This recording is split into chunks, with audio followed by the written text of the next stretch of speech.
Now, the town of Shrewsbury itself is contained within a meander of the River Severn. Indeed, there's apart from where the railway is, the only way in is across one of the two main road bridges, the Welsh Bridge on the western side of the town and the English Bridge on the eastern side of the town.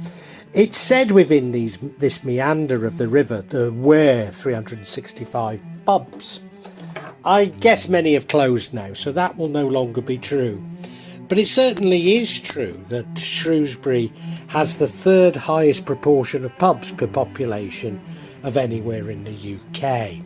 Another interesting, or probably not at all interesting fact, is that Shrewsbury WI produces more jam than any other WI in the country. Now, I guess it's somewhat related to these pubs, and that is Shrewsbury has, it's reputedly the most haunted town, certainly in England, maybe in the UK. And almost every pub now seems to have got a ghost story related to it. Now, there were many ghost stories when I was growing up, but I can't help but think that this proliferation of ghost stories is to do with tourism, and that not all of them are genuine. Now, the Boathouse is a pub that's very dear to my heart, on the banks of the River Severn there, and by what is always called the Kingsland Bridge, but I know it as the Suspension Bridge. Why is it dear to my heart? Well, it's the first place I ever had a pint.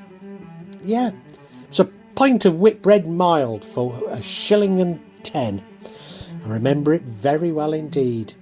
And yeah, I used to go in as a young lad, too young, you know.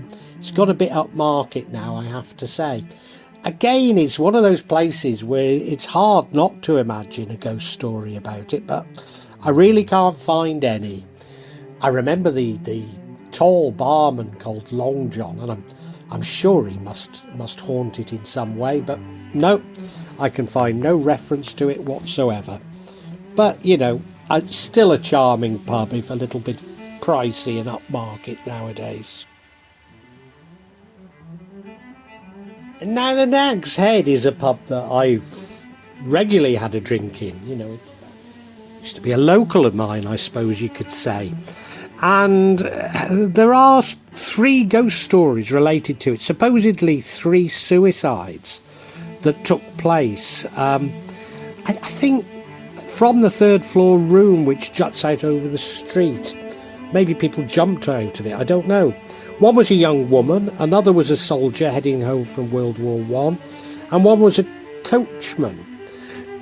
But the reason why they apparently killed themselves is there is a painting in this 3rd floor room of a prophet on the inside of a cupboard door. Well, no, the story I've heard that it's a painting and it's just covered up, but yeah, maybe it is, I don't know.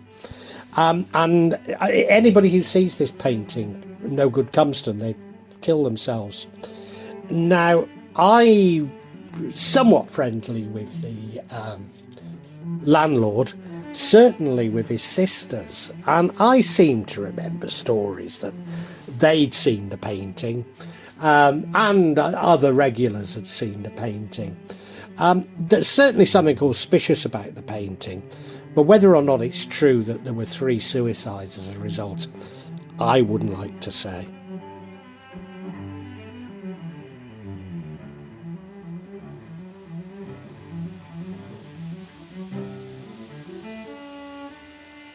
Now, during the Civil War, it's said that the parliamentarians used to meet at the Golden Cross until Shrewsbury was eventually taken by the the Royalists used to meet at the Golden Cross until it was eventually taken by the parliamentarians. Certainly I know of a story that links the Golden Cross to the nearby the original St Chad's Church, and it's said that there are ghosts of monks as a result of the monks from St Chad's coming down the tunnel. But why would there be monks at a church? I'm not sure about that one. But But there is supposedly a Queen Mother's plate which suddenly shoots across the floor for no apparent reason in the Golden Cross. And yeah, it's quite a current one, but make of it what you will. Now, I said I couldn't understand why there would be ghosts of monks seen at the Golden Cross, because of St Chad's. Old St Chad's was a church, but I find that it was originally a private monastery built by the Bishop of Lichfield. So there would have early on been monks, maybe before the Golden Cross even existed. And I also find that nearby St Julian's was originally a monastery. So there would have been monks in this area, so I guess it's all possible.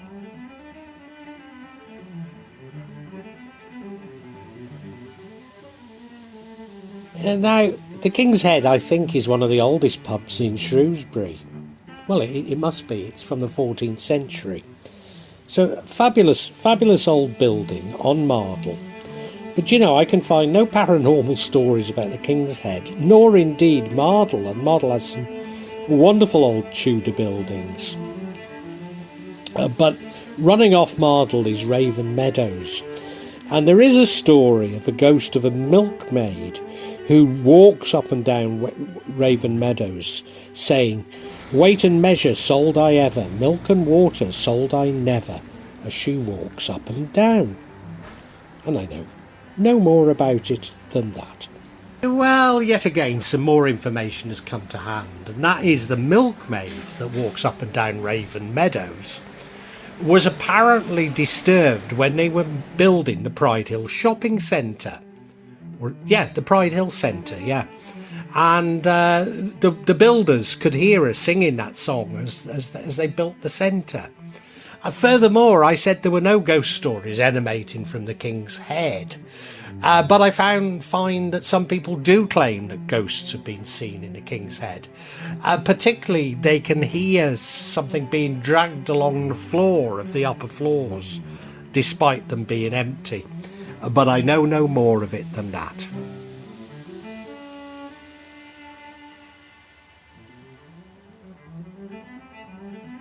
One of the pubs in Shrewsbury is now known as the Hole in the Wall, but I've always known it as the Blood Tub, and I'll come to why later.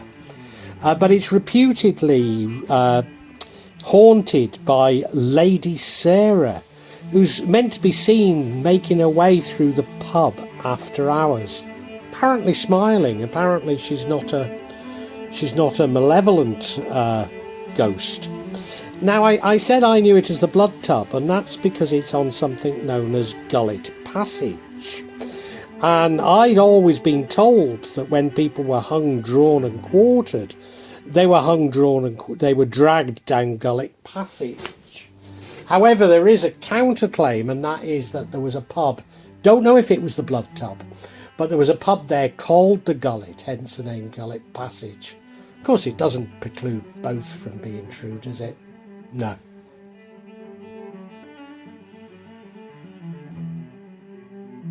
Now, the Prince Rupert Hotel is one of the best hotels, if not the best hotel in Shrewsbury. It's said to be where Prince Rupert had actually lived. I'm not too certain if that's true. But it's certainly reputedly to be one of the most haunted places in the whole of Shrewsbury. Many ghostly apparitions are said to emanate from the hotel, including poltergeists, and people smell, hear or get touched by things. The Prince Philip suite is said to be haunted by a spirit of a jilted bride. She's said to have hanged herself in the room after a groom left her on the wedding night. The sceptre of a hanging woman is often seen in the room, and she's also believed to be responsible for moving objects around the room. People have reported an unseen presence sitting down on the bed in the Prince Rupert suite. This is also a ghost of one of the hotel's maids named Martha, who has been witnessed wandering the stairs next to the Prince Rupert suite. A medium who visited the hotel is said to have encountered her.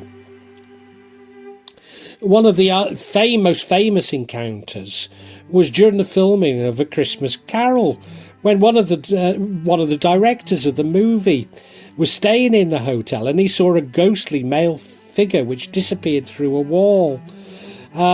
Pillows had been taken from guests, and some of the guests themselves had even captured the apparitions on camera. I don't know how true these all are, but I suspect there may be some truth that Prince Rupert did at least stay in the hotel itself. In the house itself.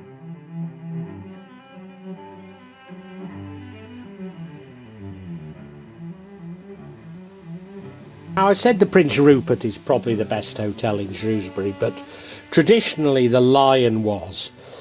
The Lion's a grand old coaching inn of Shrewsbury. Charles Dickens stayed there, but perhaps it's most famous for being where De Quincey wrote Confessions of an Opium Eater. And Madame Tussaud is also meant to have stayed there.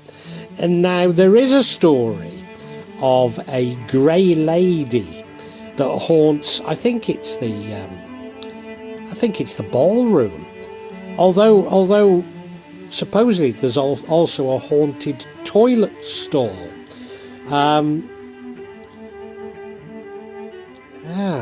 Let's see. No, grey lady lingers between the powder room and the stairs in the hotel's Adam Ballroom.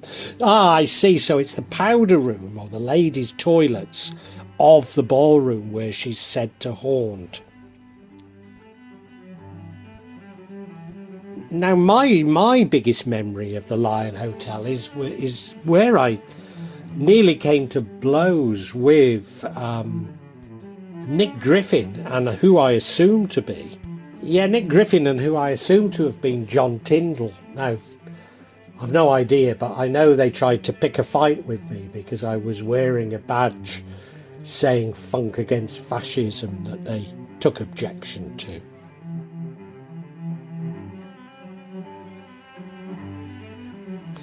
The Dun Cow in Abbey Foregate, opposite the Abbey, is reputedly one of the most haunted pubs in Shrewsbury.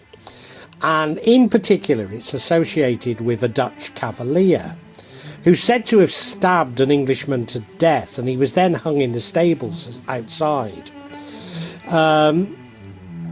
He said that he knocks glasses off counters and blows out light bulbs. And he's been sighted in uniform walking along the staircase. Reputedly, he's annoyed because he didn't think that he should be hung for simply killing a worthless Englishman. Now, I also remember there being a tale, but I think it's all bound up in this. But a tale about, who was it? Shakespeare. Yeah, Shakespeare's contemporary Christopher Marlowe is meant to have some sort of association with the pub. And it's got something to do with the Elizabethan Secret Service, but I don't know, I can't work out that story at all, but I think it's connected to this Dutch cavalier, but I can't work it out.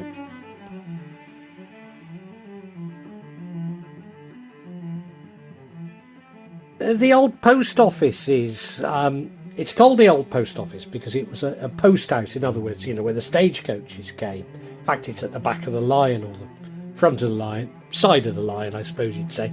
So it was an old coaching inn. And of course, because it was a coaching inn, there'd be smells of the horses, and, there'd be a dreadful smell there. So they used to have ladies selling lavender, so that you stick them up your nose so that you didn't have to smell the pungent smells. And they were known as the lavender ladies, but it's believed that sometimes you can see the lavender ladies around the old post office, and certainly there's often a smell of lavender accompanying them. Another story about the old post office is that there's apparently the body of a murdered cellar girl in the cellar, and apparently a visitor to the old post office, a young shop trainee who was staying there, and he was a bit of an untidy person, but every morning he'd find his clothes that he'd just thrown around the room neatly piled up, and his bed sheets tucked in. When his training was complete and it was time for him to leave the inn, he thanked the innkeeper's wife for her hospitality and making him feel at home, tidying up his mess. And she informed him that she'd never been in his room. And now, right next to the old post office on Milk Street is a very, very nice mansion, Proud's Mansion it's called. And it's here that a shop belonged to a Mr. and Mrs. Davies, who were mill workers, whose sons, Bryn and Daniel, were abducted and locked in a room and starved to death. It's believed that all four family members cannot rest and are still searching for each other as they haunt the property. And now, opposite St Altman's Church is the Three Fishes pub. And I mentioned the steeplejack who died climbing the spire. Apparently his name was Robin Aitchison. And although, yes, he is seen on the spire, he's also been seen sitting in the Three Fishes pub, chatting away with the locals. And in fact, there's a couple of stories about him climbing the spire. One is that he was drunk on mead, but the other is that he was drunk on a gallon of beer that he drunk in the Three Fishes, having taken on a bet with local lads. This is the Yorkshire House pub. Now, I can't find any ghost stories associated with it, but apparently there are Halloween decorations up all the time here because of it's the home of Shrewsbury's sort of rock alternative crowd. I mean, it always was to a certain degree, although the Admiral Benbow pub was the bikers' pub. And strangely enough, as this young soul boy used to frequent both of them. Now, I say I can find no ghost stories about the Yorkshire House, and it really is the sort of place that you'd expect to have them. But what I can tell you is, there is a story associated with it that is rather strange. And that is that on Friday the 4th of April 1980, at around 1 o'clock in the afternoon, the term modern soul was first coined in this pub. You see, I used to go drinking in the Yorkshire House with my soul friends, and we used to run a night that played this sort of modern soul music at the Oak Hotel. And I'd just been to Pep's record shop in Wolverhampton and bought some records. And for the first time they had 1980 written on them. Up until then, we'd called this sort of music 70s. A branch of Northern Soul, but this was 70s Northern Soul. But I said, we can't call it 70s anymore. Why don't we call it modern soul? And the rest is history. From this rockers pub in Shrewsbury. Now the Loggerheads, I think its real name is the Shrewsbury Arms, but the coat of arms of Shrewsbury contains 3 loggerheads, so hence this pub is known as the Loggerheads, and there's one I've frequented many, many times. A lovely charm, probably the nicest pub in Shrewsbury, and certainly the most traditional, original pub in Shrewsbury. Now, I'm not aware of any paranormal activity that's associated with it, but its real claim to fame is it's one of the last pubs to admit women into it, and certainly there was a men's-only room until 1975. Now, you might find this a bit shocking, but another claim to fame that Shrewsbury has is Shrewsbury is the origin of the rule of thumb. And what the rule of thumb meant was that a man was not allowed to beat his wife with a stick any thicker than his thumb. And now, of course, what always happens with Shrewsbury is I do a little bit of research. I try and think what I know. And then some new information comes up, and that's happened with the Loggerheads. And that is apparently the Loggerheads at one time was a brothel. And the current landlady has apparently seen men, pints in hand, queuing up the staircase to go to the brothel. Now, such stories seem to abound in Shrewsbury, and I'm not sure about them at all. But what I would say is, if anywhere's got to have a ghost, it would be the Loggerheads.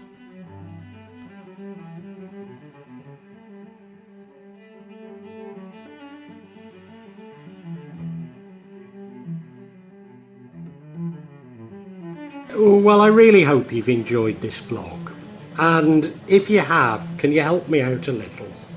Subscribe to the channel, hit the bell, and then you'll be notified of future vlogs. But also hit the like button and make a comment, because these seem to be what determine the YouTube algorithm, and I'm being really punished by it. So whatever help I can get from you is so appreciated. It really is. When I started this, I was going to do it this section, the real magic of Java. I was going to issue maybe every 2-3 months. Now it's happening maybe every 2 or 3 days. So yeah, if you hit the bell, you'll hear about it. And thank you so much. Thank you for listening. Really heartfelt thanks.